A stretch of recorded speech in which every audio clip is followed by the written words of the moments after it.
Coming up in a few minutes, but first, our great debate. Should President Obama do more to support reformers in Iran? The president and his former opponent, Senator John McCain, have been publicly debating this, starting with the president's Tuesday appearance on CNBC. So what I've said is, look, it's up to the Iranian people to make a decision. We are not meddling. The president has refused to speak out in support of these brave Iranian citizens, most of them young, who are risking their very lives. And just hours after Senator McCain said that, the White House spokesman came back. There are people in Iran who would love not to make it about one side in Iran versus another, but to make this about Iran versus the West, Iran versus the United States of America. It worked great for years. The president's not going to do that. Backing the White House in our debate, UC Riverside professor Reza Aslan. His book, How to Win a Cosmic War. Opposed is Alexander Bernard, former Defense Department counsel. He's joining us as well. We want your opinion, too. Vote by calling the number on the bottom of your screen there. First, we're going to have opening statements from each, 30 seconds on the clock. Alexander, clearly you think the president should be doing more to support reformers in Iran. Make your case. Right, Campbell. Well, thank you. Campbell, I think that the United States is at its best when it promotes not just its interests, but also its values. And it has now in Iran an opportunity to do just that. The Iranian regime has presided over a rigged election. It has clamped down violently on protesters.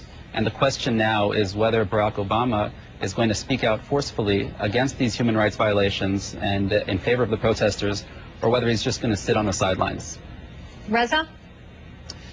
I can't believe that those who are saying that President Obama should have a more robust statement condemning the Iranian regime and reaching out to the protesters actually have the best intentions, to be honest with you, because if you ask the protesters, they're all united in this. They say, leave us alone.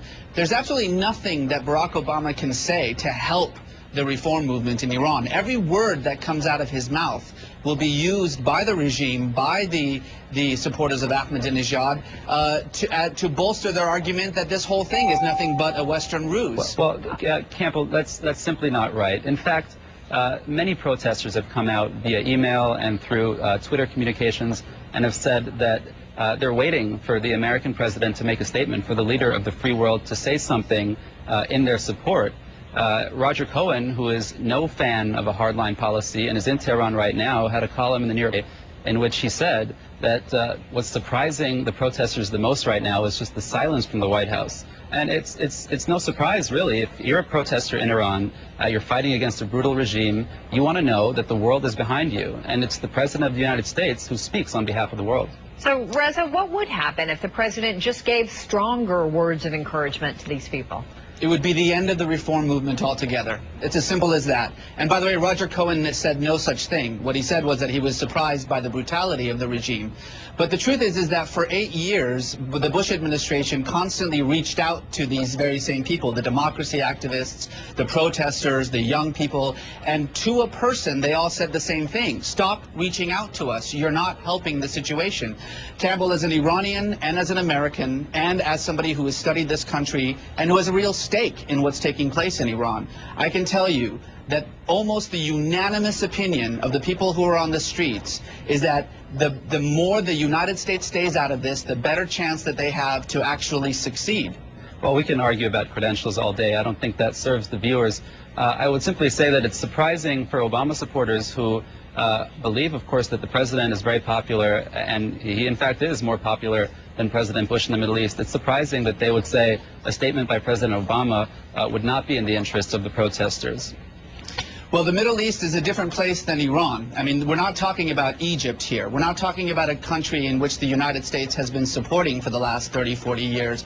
We're talking about a country in which the United States has been nothing but a force for bad, for meddling, from 1953 to 1979 to, in fact, the Iran-Iraq War. Iranians do not forget the role that America has played. Let me stop you guys, because I want to try to cut through some of this and get to another issue, which is the administration has made it clear that they are committed to negotiating with Iran over nuclear weapons, and that's part of the reason, Reza, I think you would concede this, that they've been so quiet, is they're afraid of alienating this regime.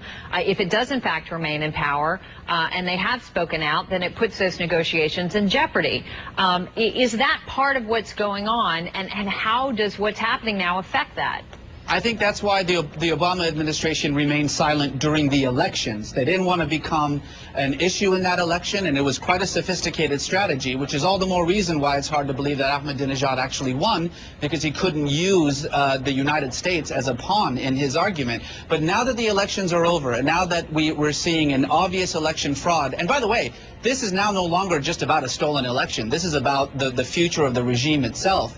The Obama administration is not necessarily thinking about who it's going to talk to next. It's waiting to see what kind of Iran comes out of this. And whatever Iran comes out of this, we can't do anything about. This is something for Iranians to decide. Alexander, do you agree with that?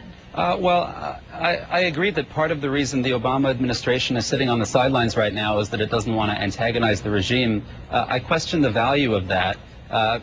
What do we really think will emerge from negotiations with either Ahmadinejad or Mousavi or whatever government results from this right now? Ahmadinejad has already said in his first press conference that he's not going to become more moderate, but is in fact going to become more of a hardliner as a result of these elections. So I think that's really not a good excuse for the president to not speak out about this. Let me ask you both. I try to end all of these debates by finding a little common ground. Is there an area where you both agree, where you think that the president should focus his energy right now, where you can see eye to eye? Reza, you first.